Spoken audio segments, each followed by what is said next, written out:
Good morning all of you. ધોરણ 10 chapter number 15 આપણું પર્યાવરણ. હવે બધા પર્યાવરણ શબ્દોથી પરિચિત જ છો કે અવારનવાર આપણે ટેલિવિઝન ઉપર, સમાચાર પત્ર પર અથવા તો આપણી આસપાસના લોકો દ્વારા આપણે પર્યાવરણ શબ્દ સાંભળેલો હોય અને ઘણી વખત આપણા વડીલો પણ એવું કહેતા હોય કે પર્યાવરણ અથવા તો વાતાવરણ હવે એવું રહ્યું નથી જેવું પહેલા હતું. આવું શા માટે કહે છે? કારણ કે દિવસે ને દિવસે વસ્તી વધારો વધતો જાય, વાહનોની સંખ્યા વધતી જાય છે, ઉદ્યોગો, ફેક્ટરી, કારખાનાની સંખ્યા વધતી જાય છે. તો ઉદ્યોગો, ફેક્ટરી, કારખાના અથવા તો વાહનોનો જે ધુમાડો છે એ વાતાવરણમાં ભળવાથી દિવસે ને દિવસે શું થઈ રહ્યું છે? પર્યાવરણનું પ્રદૂષણ થઈ રહ્યું છે. હવે વૃક્ષો જેમ આપણે વધારે વાવીએ એમ આપણું વાતાવરણ છે શુદ્ધ રહે છે, પણ દિવસે ને દિવસે વૃક્ષોની સંખ્યા પણ ઓછી થતી જાય છે. એના કારણે પર્યાવરણનું પ્રદૂષણ છે એ વધી રહ્યું છે. અને આપણે તંદુરસ્ત અને સ્વસ્થ રહેવા માટે હંમેશા કેવું પર્યાવરણ જોઈએ? શુદ્ધ પર્યાવરણ જોઈએ.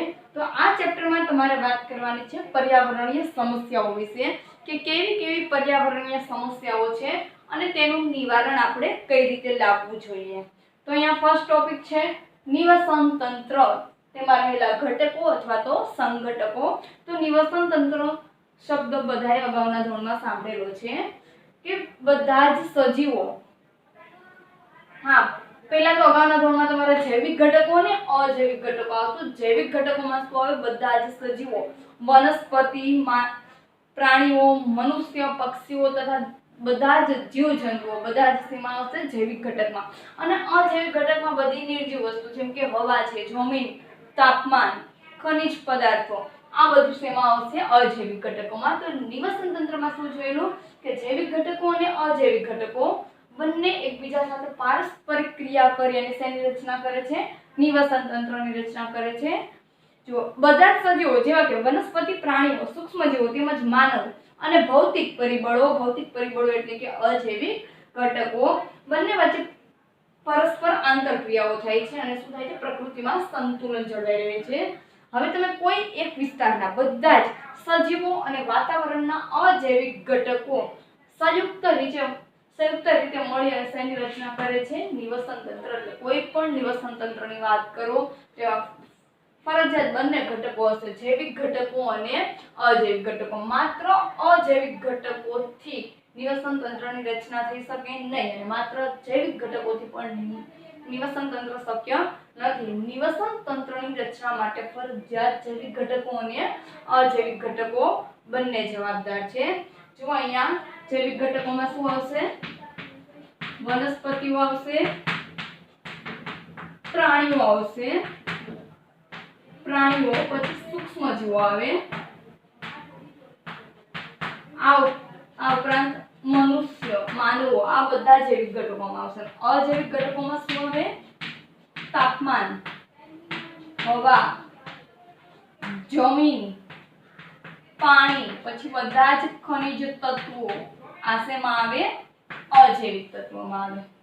જો એ તમને આપેલું છે કે એક નિવસન તંત્રમાં જૈવિક ઘટકો અને અજૈવિક ઘટકો હોય છે અને ભૌતિક પરિબળો જેવા કે તાપમાન, હવા, જમીન, પાણી અને ખનિજ તત્વો એ બધા અજૈવિક ઘટકો છે. કે જૈવિક ઘટકો અને અજૈવિક ઘટકો સંયુક્ત રીતે ભેગા થઈ અને શેની રચના કરે છે? નિવસન તંત્રની રચના કરે છે. અહીંયા તમને એક ઉદાહરણ આપેલું છે કે બગીચો છે એને તમે એક નિવસન તંત્ર તરીકે લઈ શકો કે નહીં. તો ચલો જોઈએ. પહેલા તો અહીંયા આપણે બગીચાનું લિસ્ટ બનાવીએ. આપણે શું જોવાનું છે? બગીચો છે એ બગીચાને તમે નિવસન તંત્ર તરીકે લઈ શકો કે નહીં. તો બગીચામાં જૈવિક ઘટકો તરીકે શું આવેલું હોય? જુઓ, જુદી જુદી વનસ્પતિઓ આવેલી હોય. વનસ્પતિઓમાં શું હોય? ઘાસ હોય, પછી નાના નાના છોડ. અહીંયા તમને 2 થી 3 ઉદાહરણ આપેલા છે કે વૃક્ષ, ગુલાબ, મોગરો, સૂર્યમુખી. જો અહીંયા તમને આ ઉદાહરણ આપેલા છે ગુલાબ, મોગરો, સૂર્યમુખી, પણ જરૂરી નથી કે બધા જ બગીચામાં આ જ છોડ હોય. આ ઉપરાંતના તમે કોઈ પણ છોડ લઈ શકો. પછી પુષ્પોવાળા સુશોભનીય છોડ, પુષ્પોવાળા સુશોભનીય છોડ. પછી આ ઉપરાંત શું આવેલું હોય? પ્રાણીઓ આવેલા હોય. પછી સૂક્ષ્મજીવો જેમ કે કીડી, મકોડો, મધમાખી આવા સૂક્ષ્મ જીવો આવેલા હોય અને પક્ષીઓ આ બધા શું થશે બગીચામાં જૈવિક ઘટકો થશે। જ્યારે અજૈવિક ઘટકોની વાત કરું તો અજૈવિક ઘટકોમાં શું હશે તાપમાન હવા જમીન પાણી અને ખનિજ તત્વો। હવે આ બધા જ જૈવિક ઘટકો છે એ શું કરશે અજૈવિક ઘટકો સાથે પારસ્પરિક આંતરક્રિયા કરશે અને સજીવો છે એટલે વૃદ્ધિ પામશે વિકાસ પામશે પ્રજનનની ક્રિયા કરશે।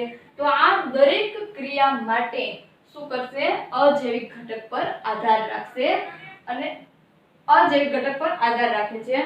તો આવી રીતે બગીચો છે એને તમે શું કહી શકો એ નિવસન તંત્ર કહી શકો કારણ કે એમાં જૈવિક અને અજૈવિક બંને ઘટકો રહેલા છે અને બંને પરસ્પર એકબીજા સાથે આંતરક્રિયા કરે છે। હવે અહીંયા જંગલ તળાવ અને સરોવર એ નિવસન તંત્રના અન્ય ઉદાહરણ આપેલા છે। અન્ય ઉદાહરણ આપેલા છે જંગલ તળાવ સરોવર। તો આને પણ તમે એક પ્રકારના નિવસન તંત્ર જ કહી શકો કારણ કે જંગલમાં વનસ્પતિ હોય પ્રાણીઓ હોય આ ઉપરાંત અજૈવિક ઘટકો તો હોવાના જ તો એને પણ તમે નિવસન તંત્ર કહી શકો। તળાવ સરોવરની વાત કરો તો એમાં જલીય વનસ્પતિ હોય પછી જુદા જુદા જળચર પ્રાણીઓ રહેલા હોય તો એને પણ તમે એક નિવસન તંત્ર તરીકે લઈ શકો। હવે નિવસન તંત્રમાં પાછળ કુદરતી નિવસન તંત્ર કહી શકો કે કૃત્રિમ। કૃત્રિમમાં ખબર હશે કે જે માનવ સર્જિત હોય એને આપણે શું કહીએ કૃત્રિમ કહીએ। તો બગીચો છે એને કેવું નિવસન તંત્ર કહેશો માનવ સર્જિત એટલે કે કૃત્રિમ નિવસન તંત્ર। જ્યારે જંગલ તળાવ સરોવર આ બધા કેવા પ્રકારના નિવસન તંત્ર થશે કુદરતી નિવસન તંત્ર થશે। ચલો અહીંયા જો તમને પહેલી પ્રવૃત્તિ આપેલી છે પ્રવૃત્તિમાં તમને કીધું છે કે બધાએ માછલી ઘર તો જોયેલું જ હશે તો અહીંયા તમારે એક નાનું એવું માછલી ઘર બનાવવાનો પ્રયત્ન કરવાનો છે। તો માછલી ઘર બનાવવા માટે આપણે કેવી કેવી વસ્તુઓની જરૂર પડે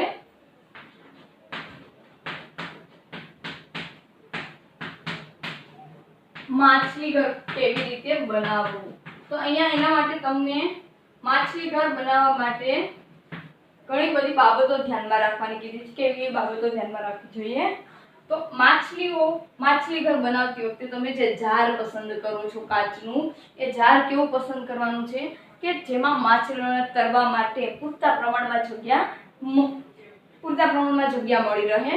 પછી ટાઈમે શું આપવાનું છે માછલી ઘરમાં ટાઈમે તમારે પાણી બદલાવવાનું છે અને અલગથી ઓક્સિજન પંપનો ઉપયોગ કરી અને ઓક્સિજન તથા ખોરાક ટાઈમસર મળી રહે એવી વ્યવસ્થા કરવાની છે। હવે ઓક્સિજન પંપ આપણને બજારમાંથી પણ મળી રહેશે। હવે જો શું કીધું આ ઉપરાંત તમારે શું કરવાનું છે માછલી ઘરમાં તમે કાચનું જાર લીધું પછી એમાં પાણી ઉમેરવું પછી ઓક્સિજન અને ખોરાક આપવા માટે તમે લખ્યું ઓક્સિજન પંપ મૂકો। હવે શું કરવાનું કે થોડી નાની જલીય વનસ્પતિ પાણીમાં ઉગતી જે વનસ્પતિ છે એ થોડી તમારે નાની જલીય વનસ્પતિ ઉમેરવાની છે અને આ ઉપરાંત માછલી ઘર તળાવ નદીમાં જેમ સૂક્ષ્મ સજીવો સૂક્ષ્મ પ્રાણીઓ જોવા મળે એવા તમે સૂક્ષ્મ પ્રાણીઓ પણ ઉમેરવા હોય તો ઉમેરી શકો। હવે જો માછલી ઘર છે એ આપણે જાતે સર્જન કરી શકીએ છીએ ને તો માછલી ઘર એક પ્રકારનું નિવસન તંત્ર કહેવાય પણ કેવું નિવસન તંત્ર કહેવાશે કૃત્રિમ નિવસન તંત્ર અથવા તો માનવ સર્જિત નિવસન તંત્ર। કૃત્રિમ અથવા તો માનવ સર્જિત નિવસન તંત્ર। હવે માછલી ઘર બનાવ્યા પછી હવે કેટલો ટાઈમ તમે માછલી ઘર બનાવ્યું છે એ માછલી ઘરને જેવું છે એવું ને એવું અંદાજિત કેટલા દિવસ રાખી શકો તો 2 થી 3 દિવસ। જો પહેલા તો માછલી ઘરમાં તમે શું ઉમેરશો માછલીઓ પછી શું ઉમેરો પાણી પછી કેટલીક જલીય વનસ્પતિ ઉમેરો અથવા તો શું ઉમેરવાનું છે પ્રાણીઓ ઉમેરવાના છે। પ્રાણીઓ એટલે જલીય પ્રાણીઓ ઉમેરવાના છે ઓકે। અને ઓક્સિજન અને ખોરાક આપવા માટે એમાં તમે ઓક્સિજન પંપ લગાવો છો। હવે આ માછલી ઘર શું જેવું છે તેવું ને તેવું રહેશે વધીને કેટલા 2 થી 3 દિવસ માછલી ઘર જેવું સ્વચ્છ ચોખ્ખું હોય એવું રહેશે પણ 2 થી 3 દિવસ પછી જો તમે એના અંદરનું પાણી નહીં બદલો તો એ કેવું થઈ જશે પ્રદૂષિત થશે કારણ કે માછલીઓ, જલીય વનસ્પતિ, જલીય પ્રાણીઓ બધા ઉત્સર્જનની ક્રિયા કરે છે. તો ઉત્સર્જનની ક્રિયા વખતે જે નકામા ઉત્સર્ગ દ્રવ્યો ઉત્પન્ન થાય છે એ નકામા ઉત્સર્ગ દ્રવ્યો પાણીમાં ભળવાને કારણે પાણી કેવું થઈ જશે? પ્રદૂષિત થઈ જશે. એટલે માછલી ઘરમાં નિયમિત 2 થી 3 દિવસ થાય એટલે પાણી છે એ બદલી નાખવાનું. હવે શું કોઈક વાર એને સ્વચ્છ કરવું જરૂરી છે માછલી ઘરને? તો હા, માછલી ઘરને સ્વચ્છ કરવું પડે, કારણ કે એમાં રહેલા છે નકામા પ્રદૂષિત ઉત્સર્ગ દ્રવ્યો છે એને દૂર કરવા માટે. તો આ ઉપરથી માછલી ઘરને સ્વચ્છ કરવું જોઈએ, 2 થી 3 દિવસ એનું પાણી બદલવું જોઈએ. તો આવી જ રીતે તળાવ કે સરોવર છે એને શું સ્વચ્છ કરવા જોઈએ? આપણે હકીકતમાં આપણી આસપાસ ઘણા તળાવો, સરોવરો જોતા હશો, તો એને આપણે ક્યારે સ્વચ્છ કરીએ છીએ? નહીં, નથી કરતા. પણ હકીકતમાં તળાવો અને સરોવર છે એને પણ સ્વચ્છ કરવા જોઈએ, અને એમાં રહેલા પ્રાણીઓ અને જે જલીય વનસ્પતિ છે, અન્ય જલીય પ્રાણીઓ છે, એના દ્વારા જે ઉત્સર્ગ દ્રવ્યો ઉત્પન્ન થાય એ ઉત્સર્ગ દ્રવ્યો પાણીમાં ભળવાને કારણે એ પાણી કેવું હોય? પ્રદૂષિત હોય. હવે તમે અગાઉના ધોરણમાં અભ્યાસ કરી ચૂક્યા છો કે જીવન નિર્વાહને આધારે સજીવોને કુલ 3 જૂથમાં વહેંચવામાં આવે છે: ઉત્પાદકો, ઉપભોગીઓ અને વિઘટકો. આ 3 વર્ગમાં વહેંચવામાં આવે છે.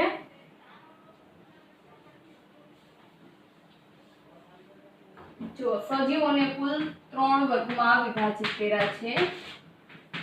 પહેલું છે ઉત્પાદકો, બીજું છે ઉપભોગીઓ અને ત્રીજું છે વિઘટકો. તો સૌથી પહેલા ઉત્પાદકો કોને કહેવાય? તો આપણે જોયું છે કે પ્રકાશ અને ક્લોરોફિલની હાજરીમાં અકાર્બનિક પદાર્થમાંથી જે કાર્બનિક પદાર્થ બનાવે છે અથવા તો પોતાનો ખોરાક જે જાતે બનાવે છે એને આપણે શું કહેશું? ઉત્પાદકો કહેશું. પ્રકાશ અને ક્લોરોફિલની હાજરીમાં અકાર્બનિક પદાર્થમાંથી કાર્બનિક પદાર્થો બનાવે છે એવા સજીવોને આપણે શેમાં મૂકશું? ઉત્પાદકોમાં. તો ઉત્પાદકોમાં શું આવશે? બધી જ લીલી વનસ્પતિઓ, આ ઉપરાંત અમુક પ્રકારના બેક્ટેરિયા કે જેનો સમાવેશ આપણે શેમાં કરશું? ઉત્પાદકોમાં, કે આ પોતાનો ખોરાક છે પોતાની જાતે બનાવે છે.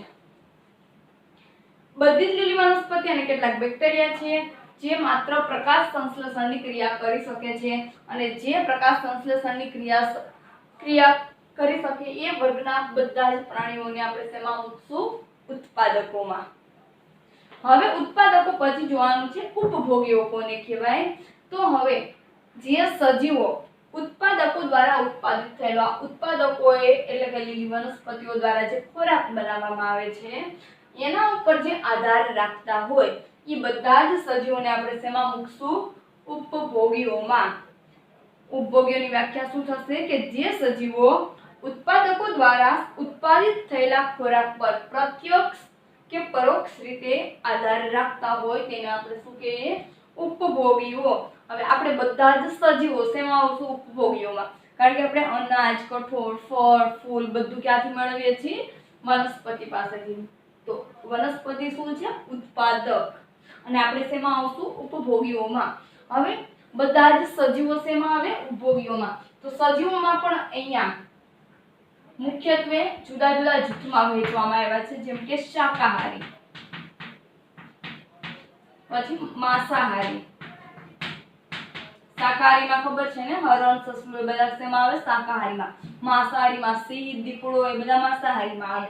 પછી છે સર્વાહારી. મનુષ્ય શેમાં આવશે? સર્વાહારી. કારણ કે આપણે બંને પ્રકારનો ખોરાક લઈએ છીએ, શાકાહારી અને માંસાહારી. અને ત્યારબાદ આવશે પરોપજીવી. પરોપજીવી કે જે સંપૂર્ણપણે બીજા ઉપર આધાર રાખતા હોય.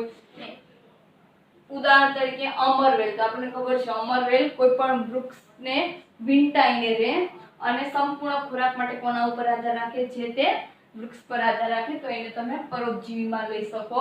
એટલે ઉપભોગીઓ છે એ કુલ 4 પ્રકારના હોય: શાકાહારી, માંસાહારી, સર્વાહારી અને પરોપજીવીઓ. હવે જુઓ, અહીંયા તમને શું કીધું છે કે તમે ટાઈમસર માછલી ઘરને જો સાફ કરવાનું છોડી દેવામાં આવે તો શું થાય? માછલી ઘર હમણાં આની પહેલાની પ્રવૃત્તિમાં આપણે જે માછલી ઘર બનાવ્યું હતું એ માછલી ઘરને તમે નિયમિત રીતે સાફ ન કરો તો શું થાય? નિયમિત રીતે સાફ ન કરવામાં આવે, પૂરતા પ્રમાણમાં માછલીઓને ખોરાક અને ઓક્સિજન ન મળી રહે તો શું થાય? માછલીઓ છે એ મૃત્યુ પામે છે. અને આ ઉપરાંત એ માછલી ઘરની અંદર આપણે જલીય છોડ નાખેલા હતા એ છોડ પણ મૃત્યુ પામે છે. તો તમે ક્યારે વિચાર્યું છે કે જો માછલીઓ અને વનસ્પતિ છોડ છે એ મૃત્યુ પામે તો એનું શું થાય છે? કોઈ પણ સજીવ જ્યારે મરી જાય ત્યારે તેનું શું થાય છે? તો આપણને ખબર છે જીવાણુ અથવા તો ફૂગ જેવા વિઘટકોની મદદથી એનું શું થઈ જાય છે? વિઘટન થઈ જાય છે. હવે શેની મદદથી? સૂક્ષ્મ જીવાણુ અથવા તો ફૂગ શું કરે છે? મૃત સજીવો કે મૃત વનસ્પતિ છે એનું વિઘટન કરી અને કાર્બનિક માંથી પાછા શેમાં ફેરવી નાખે છે? અકાર્બનિક. વનસ્પતિઓ છે એનું કાર્ય શું હતું કે અકાર્બનિક પદાર્થમાંથી શું બનાવતા હતા? કાર્બનિક પદાર્થ બનાવતા હતા. અકાર્બનિક પદાર્થમાંથી કાર્બનિક પદાર્થો બનાવે છે. પછી એ સજીવો મૃત્યુ પામે તો વિઘટકો શું કરે છે? તો એ કાર્બનિક પદાર્થોને ફરી પાછા શેમાં ફેરવી દે છે? અકાર્બનિક પદાર્થોમાં ફેરવી દે છે. સમજાણું? એટલે અકાર્બનિક પદાર્થો ફરી પાછા પર્યાવરણમાં મુક્ત થાય તો ફરી પાછો એ અકાર્બનિક પદાર્થોનો ઉપયોગ કોણ કરશે? ઉત્પાદકો એટલે કે લીલી વનસ્પતિઓ પોતાનો ખોરાક બનાવવા માટે. તો આવી રીતે ચક્ર છે એ ચાલ્યા રાખે છે. એટલે અહીંયા તમે વિઘટકો જોયું કે વિઘટકો કોને કહેવાય? તો વિઘટકો કે જે જટિલ કાર્બનિક પદાર્થોનું વિઘટન કરી અને શેમાં ફેરવી નાખે છે? અકાર્બનિક પદાર્થોમાં ફેરવતા હોય તેવા સજીવોને કહેવાય વિઘટકો. હવે આ વિઘટકોની માનો કે ગેરહાજરી હોય, વિઘટકો હાજર ન હોય તો શું થાય?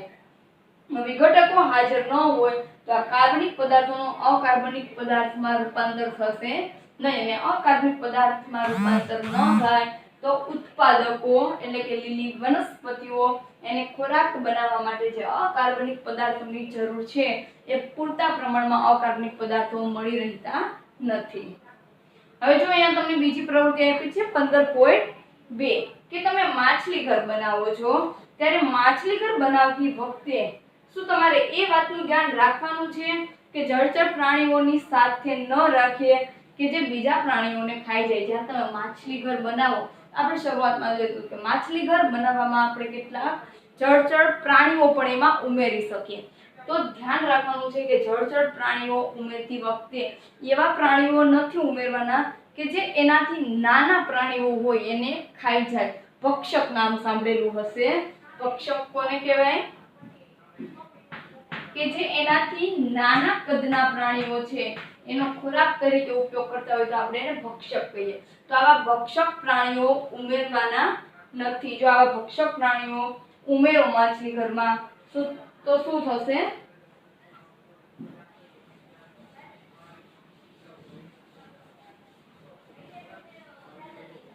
ચલો પહેલા તો માછલી ઘરમાં કેવા કેવા સજીવો હોય એ ધ્યાનમાં લેજો. તો માછલી ઘરમાં કેવા સજીવો હોય? એક પહેલા તો તમે લીલ ઉમેરી શકો. આ ઉપરાંત શું ઉમેરી શકો? નાના જલીય છોડ ઉમેરી શકો. આ ઉપરાંત શું ઉમેરી શકો? નાના જલીય કીટકો પણ ઉમેરી શકો. પછી નાની માછલી ઉમેરી શકો અને મોટી માછલીઓ. નાની માછલીઓ અને મોટી માછલીઓ આ બધું તમે માછલી ઘર બનાવવામાં ઉમેરો. તો ચલો આમાં ઉત્પાદકો કોણ થશે? પછી ઉપભોગીઓ કોણ થશે? અને વિઘટકો કોણ થશે? તો ચલો જોઈએ કે સૌથી પ્રથમ ચરણમાં કોણ આવે? લીલ. લીલમાં ક્લોરોફિલ એટલે કે હરિત દ્રવ્ય રહેલું હોવાથી શેમાં આવશે? ઉત્પાદકમાં. પછી નાના જલીય છોડ એટલે વનસ્પતિ થઈ તો આને તમે ઉત્પાદક કહી શકો. શું કહી શકો? ઉત્પાદક. કે જે અકાર્બનિક પદાર્થોને શેમાં ફેરવશે? કાર્બનિક પદાર્થોમાં. પછી નાના જલીય કીટકો નાની માછલીઓ એ શેમાં આવશે? ઉપભોગીઓમાં. મોટી માછલીઓ એ પણ ઉપભોગીઓમાં તમે લઈ શકો, કારણ કે નાના જલીય કીટકો, નાની માછલીઓ એ ખોરાક તરીકે લીલ કે નાના જલીય છોડ છે એનો પણ ઉપયોગ કરશે. હવે મોટી માછલીઓ છે એ ખોરાક તરીકે આનો તો ઉપયોગ કરશે જ, પણ સાથે સાથે નાની માછલીઓ છે એ નાની માછલીઓનો જો ખોરાક તરીકે ઉપયોગ કરે તો આપણે મોટી માછલીઓને ભક્ષક કહી શકીએ. શું કહી શકો? ભક્ષક. કે તમારે માછલી ઘર બનાવતી વખતે ધ્યાન રાખવાનું છે કે આવા જે ભક્ષક પ્રાણીઓ છે એ ઉમેરવાના નથી, કારણ કે ભક્ષક પ્રાણીઓ ઉમેરો તો શું થશે? તમે અહીંયા ભક્ષક પ્રાણીઓ ઉમેરશો તો એનાથી નાની માછલીઓ છે એ નાની માછલીઓનો ખોરાક તરીકે ઉપયોગ કરશે, તો નિવસન તંત્રની અંદર શું થશે? ઉપભોગીઓની સંખ્યામાં ઘટાડો આવશે. ઉપભોગીઓની સંખ્યામાં ઘટાડો આવશે તો અહીંયા જે કાર્બનિક પદાર્થ જે અકાર્બનિક પદાર્થમાં રૂપાંતર પામતો તો એ નહીં થાય, તો અહીંયા લીલ અથવા તો જે નાના જલીય છોડ છે એને ખોરાક બનાવવા માટે જે અહીંયાથી અકાર્બનિક પદાર્થો પૂરતા પ્રમાણમાં મળવા જોઈએ એ મળશે નહીં, એટલે ભક્ષક સજીવો ન ઉમેરે છે માછલી ઘર બનાવતી વખતે એ ખાસ ધ્યાનમાં રાખવાનું છે. હવે પછીનો તમારે નેક્સ્ટ ટોપિક જોવાનો છે આહાર શૃંખલા તેમજ આહાર જાળ. તો તમે અગાઉના ધોરણમાં આહાર શૃંખલા અને આહાર જાળ નામ સાંભળેલું છે. હવે અહીંયા ચલો આહાર જાળ અને આહાર શૃંખલા, કાં તો આહાર જાળ કહેવાય અથવા તો બીજો શબ્દ તમે આહાર શૃંખલા પર વાપરી શકો. હવે જો અહીંયા આપણે જોયું તો ઉત્પાદકો, તો ઉત્પાદકો જે ખોરાક બનાવે છે એ ખોરાકનો ઉપયોગ કોણ કરતું હતું? ઉપભોગીઓ. અને આ સજીવો મૃત્યુ પામે તો શું કરતા હતા? એ ખોરાકનું વિઘટન કરી અને પાછળમાંથી અકાર્બનિક પદાર્થો છે એ મુક્ત થઈને ફરી પાછા વાતાવરણમાં ભળી જાય છે. તો અહીંયા તમને પ્રવૃત્તિ 15.2 જે તમે સમજી એમાં આપણે જે સજીવોની શૃંખલા બનાવી હતી કે જેમાં એક સજીવ આહાર તરીકે બીજા સજીવ ઉપર આધાર રાખે છે, તો એ જે જૈવિક સ્તરો રચાય છે એને શું કહેવાય? આહાર શૃંખલા. કે એક સજીવ ખોરાક માટે બીજા અન્ય કોઈ પણ સજીવ પર આધાર રાખે તો એ જે શૃંખલા રચાય છે એને શું કહેવાશે? આહાર શૃંખલા. અહીંયા જુઓ તમને બાજુમાં ચાર્ટ આપેલો છે, એમાં સૌથી પહેલા ઘાસ દોરેલું છે. તો ઘાસ છે એ કોણ ખાય? તૃણાહારી પ્રાણી. તૃણાહારી પ્રાણી એમાં એક તમે ધ્યાનમાં લઈ લો હરણ. તો ઘાસને કોણ ખાય? હરણ. પછી હરણને કોણ ખાય? વાઘ કે સિંહ ખાય. તો આ શું થઈ ગઈ? એક પ્રકારની આહાર શૃંખલા થઈ ગઈ કે વાઘે આહાર ખોરાક માટે કોના ઉપર આધાર રાખ્યો? હરણ ઉપર. હરણે કોના ઉપર આધાર રાખ્યો? ઘાસ ઉપર. હવે જે લીલી વનસ્પતિ છે એ પોતાનો ખોરાક શેમાંથી બનાવશે? અકાર્બનિક પદાર્થોમાંથી બનાવશે ને, અકાર્બનિક પદાર્થોમાંથી. તો આ પ્રમાણે અહીંયા જે શૃંખલા રચાણી આને તમે શું કહી શકો? આહાર શૃંખલા. બાજુમાં બીજું ચિત્ર આપેલું છે, ઘાસ છે. ઘાસ કોણ ખાય છે? કીટકો. પાછા કીટકોને કોણ ખાય? દેડકો. દેડકાને સાપ ખાય અને સાપને કોણ ખાય? ગરુડ. તો આ પણ એક પ્રકારની આહાર શૃંખલા કહેવાય. ત્રીજું ચિત્ર આપેલું છે અમુક પ્રકારના છોડ, એને કોણ ખાય? વીછી. વીછી કીટકમાં આવે ને. પછી વીછીને કોણ ખાય? માછલી. માછલીને કોણ ખાય? બગલો. તો આવી રીતે આહાર માટે એક સજીવ અન્ય સજીવ પર આધાર રાખે તો એને આપણે શું કહીએ? આહાર શૃંખલા. ઓકે. હવે આહાર શૃંખલા છે એ જુદા જુદા 3 કે 4 ચરણમાં તમારે જોવાની છે, પણ હવે પછીના આહાર શૃંખલા છે હવે પછીના નેક્સ્ટ લેક્ચરમાં જોશું. Okay, thank you. હવે એક તમારે છે ને અહીંયા જે ટોપિક ચાલે એ ટોપિકને લગતા ક્વેશ્ચન આન્સર તમારે નવનીતમાં સ્ટેપ બાય સ્ટેપ, માનો કે આજે નિવસન તંત્ર